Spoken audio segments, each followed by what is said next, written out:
देखिए, बिहार के इतिहास में ये पहली बार हुआ है कि देश के प्रधानमंत्री 5 दिनों के अंदर दोबारा आए हों, और जब आते हैं तो बेगूसराय में सौगात की भरपूर तरीके से उन्होंने भरमार कर दी। उसी तरह औरंगाबाद में हमें इतना तोहफा दिया, और आज बेतिया की सरजमी पे पूरा बिहार नरेंद्र मोदी जी का स्वागत करने को तैयार है। शुक्रिया मोदी जी, आपने बिहार के लिए जो चिंता की है, बिहार की जनता कभी भूलने वाली नहीं है। जिस तरह से गांधी मैदान पटना में लालू यादव जी ने अपमान किया था नरेंद्र मोदी जी का, आज बेतिया में उसका जवाब मिलेगा, करारा जवाब मिलेगा। बेतिया की जो खबर आ रही है, भीड़ ही भीड़ है। पटना के गांधी मैदान से ज़्यादा भीड़ आज बेतिया में आ गई है, क्योंकि पूरे बिहार के लोग नरेंद्र मोदी जी को अपना परिवार समझते हैं, और नरेंद्र मोदी जी लाल किले से ही कहते हैं मेरे परिवारजनों, और उसमें 14 करोड़ बिहारी भी आज चट्टान की तरह नरेंद्र मोदी जी के साथ खड़ा है। आज जिस तरह से बिहार की वो चिंता कर रहे हैं, बिहार उनका कर्ज उतारेगा और लोकसभा के चुनाव में 40 की 40 सीट नरेंद्र मोदी जी को देगा। लेकिन जिस तरीके से लालू यादव ने सर कहा है कि प्रधानमंत्री वो हिंदू नहीं है, इस बयान को लेकर कैसे? अब लालू यादव जी कोई शंकराचार्य हैं या पोप हैं, या वो तय करेंगे कौन हिंदू है, कौन मुसलमान है, कौन सिख है, कौन ईसाई है? आजकल सर्टिफिकेट बांट रहे हैं, पूजा पद्धति अपनी होती है। लालू जी भी सावन में मीट खाते हैं, तो कहाँ कोई हम लोग कहते हैं कि वो हिंदू नहीं है। अलग अलग लोगों की अलग अलग तरीका है इबादत का, इस तरह का बात नहीं बोलना चाहिए।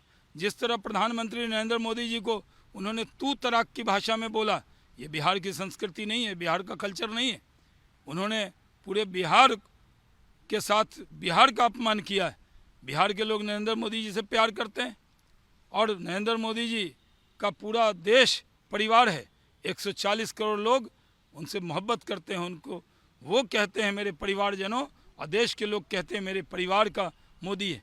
कोई मोदी जी को अपना भाई मानता है, कोई बेटा मानता है। तो जो देश का इतना महान सपूत है, उसको इस तरह से अपमान करना ये दुर्भाग्यपूर्ण है। तेजस्वी यादव ने जिस तरीके से कहा है कि उन्होंने एनडीए की सरकार ने 17 सालों में कुछ नहीं किया और 17 महीने में हम लोगों ने कर दिखाया। अबे लालू जी तो 15 साल थे, उसका भी हिसाब दे दें। और 17 महीने में एक शिक्षा विभाग में अगर वो नौकरी की बात कह रहे हैं, तो वो तो नीतीश कुमार जी के नेतृत्व में सरकार थी। उनके तो मंत्री खाली रामचरितमानस ही पढ़ रहे थे, उसी पर बयान दे रहे थे। तो ये 7 निश्चय पार्ट 2 का कमिटमेंट था नीतीश कुमार जी का कि शिक्षकों को नौकरी देंगे। कितना उद्योग लगाया बताएंगे तेजस्वी जी, वो विभाग उन्हीं के पास था। हमने तो 17 महीने में 17 इथेनॉल प्लांट लगा दिए थे, टेक्सटाइल पार्क लगा दिया था, कई इंडस्ट्री आ गई थी। वो तो राजद के आने के बाद वो सब रुक गया था, अब तेज़ी से उस पर काम बढ़ रहा है। इसलिए ये कहना कि रोज़गार वो दे सकते हैं, ये सही नहीं है। रोज़गार नीतीश कुमार जी के नेतृत्व में एनडीए ही देगी। रोज़गार दिया है, रोज़गार देंगे। डीएमके के नेता है ए राजा, उन्होंने कहा है कि भारत कोई देश नहीं है, जय श्री राम और भारत माता की जय स्वीकार नहीं है। देखिए, जिस तरह की भाषा डी राजा कह रहे हैं, ये दुर्भाग्यपूर्ण है। भारत अखंड है, भारत एक ऐसा देश है जिसके रहने वाले उसको भारत माँ कहते हैं।